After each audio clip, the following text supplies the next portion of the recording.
la mobilité l'été, il y en a de plus en plus de super projets, notamment des vélos électriques. En revanche, en mobilité enneigée, ça paraît hyper surprenant, mais il n'y avait à ce jour aucun scooter des neiges électrique, avec vraiment le premier impact, c'est d'avoir quelque chose de responsable, zéro émission, et qui en plus permet de diversifier en fait les activités en milieu enneigé. Ils sont innovants et justement on en parle des choses qui ont du sens, des startups, des entreprises qui proviennent de chez nous, de nos pays de Savoie, mais pas que, pour nous parler de mobilité. C'est la catégorie donc de ce grand oral éco-tremplin Radio Mont Blanc saison 2, toujours aux côtés bien sûr Audrey de nos deux partenaires de cette catégorie, Transdev, Mont Blanc Bus bien sûr et ATMB. Et donc on vient d'entendre parler de Atelier Héritage Bike pour parler de vélos à assistance électrique uniquement produits dans le coin, mais aussi donc de Moonbike, c'est le premier snowbike électrique et ultra léger et on en parle aujourd'hui avec donc notre deuxième finaliste. Avec Hervé Brand. Bonjour Hervé. Bonjour. Bonjour à vous. Alors vous avez assisté attentivement à la première partie. Première question, la même. Qu'est-ce que Moonbike ? Alors, qu'est-ce que Moonbike ? C'est le premier snowbike 100% électrique, donc made in les Alpes. C'est fabriqué à Marigné chez Bosch. Zéro odeur, zéro émission, hyper silencieux et on a l'ambition de révolutionner la mobilité en milieu enneigé. Carrément. Exactement. D'accord. Dites-moi un peu comment ça s'est créé, comment vous avez eu cette idée. Alors, le fondateur en fait s'appelle Nicolas Muron. Il a donné les premiers coups de crayon du Moonbikes chez son grand-père à Saint-Nicolas-de-Véros. Donc ça, c'était en 2015. La société a été créée en 2018. Et la première saison en fait de commercialisation des Moonbikes, c'était sur la saison 2021. On a vendu une trentaine de Moonbikes. Et là, on vient de finir la deuxième saison. On a vendu 325 Moonbikes et on est passé de 1 pays à 16 pays. Donc, on est vraiment en train d'attaquer le monde entier pour révolutionner cette mobilité enneigée. Et si vous, auditeurs, vous êtes en train de vous dire « Ah, Moonbike, ça me dit quelque chose », pas étonnant, parce que vous êtes présent, vous commencez là aussi à vous étendre partout en France. Oui, pour nous, le marché français est hyper important, même si on est sur un marché mondial, parce qu'on est présent dans 26 stations. Il y a plus de 15 Moonbike Park qui ont été créés cette saison. C'est quoi un Moonbike Park ? C'est par exemple en circuit fermé au CESI. Vous avez la possibilité donc, de tester les Moonbikes moyennant quelques euros pendant une demi-heure ou une heure, soit en circuit fermé ou en randonnée accompagnée, ce qui vous permet vraiment de tester le produit. D'où vous est venue cette idée ? C'était quoi la chose qui vous manquait dans la pratique des sports d'hiver ? Alors en fait, l'idée vient du fondateur, donc Nicolas Muron, qui s'excuse de ne pas être là parce qu'il est parti à Boulder dans le Colorado pour développer la société dans le marché nord-américain.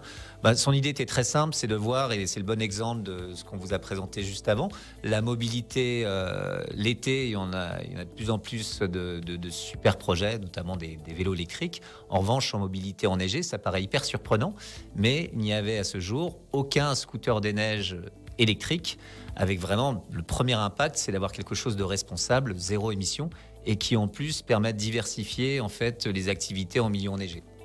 Je me tourne maintenant vers notre partenaire ATMB, Transdev d'abord, parce que ATMB, vous aviez eu la primeur tout à l'heure, maintenant c'est Transdev qui va commencer. David Daublin, vous avez une question. Oui, tout à fait. Merci pour cette présentation. Moi, j'avais une question, de même que votre prédécesseur, tout est basé sur l'électrique. Et donc, par rapport à la batterie, au niveau de son fonctionnement, sa durabilité, et puis après, qu'est-ce qu'on en fait une fois épuisé, on va dire. Ouais. Alors justement, la batterie, on a une autonomie jusqu'à 3 heures par un fonctionnement de double batterie ou une batterie professionnelle. Et pour répondre à notre souci d'engagement et de durabilité, parce que c'est pas simplement la mode, c'est que pour nous, c'est vraiment quelque chose qui est primordial. 72% de nos pièces viennent de France ou d'Europe. Et concernant donc les batteries, on fait ça avec un partenaire français qui est à Antibes. Et ce qu'on a mis en place, c'est tout un système de reconditionnement. Par exemple, là, nos premiers clients B2B français, on est en train de reprendre les anciennes machines pour les reconditionner, parce qu'on ne veut pas qu'il y ait des batteries qui traînent dans la montagne, bien évidemment. Et on travaille activement avec des associations écologistes, justement, pour faire en sorte que notre produit soit durable, et pas simplement dans la construction, mais aussi pendant toute la durée de vie du produit. D'accord, merci beaucoup. David Daublin, est-ce que vous avez une deuxième question ? N'hésitez pas. Moi, j'avais aussi sur la commercialisation, comme on avait vu avec l'autre partenaire, le réseau de distribution au niveau, comment il est commercialisé. Alors aujourd'hui, on le fait principalement dans le digital, parce que C'est une chance incroyable. Vous nous voyez beaucoup sur les réseaux sociaux et on a pratiquement exclusivement que des appels entrants forts de campagne qu'on fait sur les réseaux sociaux. Et là, on est en train de développer un nouveau site internet qui permet à n'importe qui de pouvoir acheter en ligne le Moonbikes. En tous les cas, pour tous les acteurs B2C et pour le B2B, ça c'est de gré à gré. D'accord. Cette fois, c'est à vous ATMB. Florian Grange, vous avez aussi des questions. Merci donc pour cette présentation. Est-ce que vous prévoyez des évolutions de la Moonbike pour d'autres usages, mais toujours sur la neige? Oui, alors les évolutions déjà, c'est de pouvoir au moins chaque année, voire tous les 2 ans, faire évoluer le produit, parce que quand on est dans une start-up, il faut vraiment être dans l'innovation. Alors les 2 grands chantiers, par exemple, en ce moment, c'est de développer un Moonbikes un peu plus utilitaire. Là, on est en pourparlers avec la Compagnie des Alpes qui est très intéressée, puisque dans ses objectifs, il y a neutralité carbone, et nous, on répond tout à fait à cette problématique-là. Il faut qu'on fasse évoluer notre produit là-dessus. Un produit aussi un peu plus sportif, c'est-à-dire qu'aujourd'hui, grâce à un moteur électrique, on a beaucoup de coupes, donc c'est limité à 42 km/h, mais aujourd'hui, on peut monter une pente à 40%.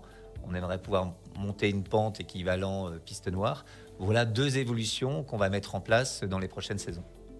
Et est-ce que vous envisagez également peut-être de la modifier pour permettre le transport des secours ou du matériel? Oui, alors aujourd'hui, quand je parlais du projet qu'on a notamment avec la Compagnie des Alpes, et on a déjà quelques Moonbikes qui sont utilisés en tant qu'utilitaires, notamment dans les stations nordiques ou les stations alpines telles que Avoria ou au Planard à Chamonix, station qui m'est chère. Aujourd'hui, on n'a pas vocation à devenir un scooter des neiges qui va faire du sauvetage en montagne, parce que tel qu'est constituée la machine, pas plus de 200 pièces, c'est monté comme quelque chose, comme un meuble Ikea, si je puis dire, ultra léger, moins de 90 kilos. Ça correspond pas forcément à ce qu'on peut faire sur un gros scooter des neiges qui va faire du sauvetage en montagne. En revanche, sur le transport des employés ou sur quelques transports avec une petite remorque, là, on est en train de s'y atteler. Merci. Là, vous venez de terminer la saison hivernale. L'été, chez Moonbike, ça sert à quoi?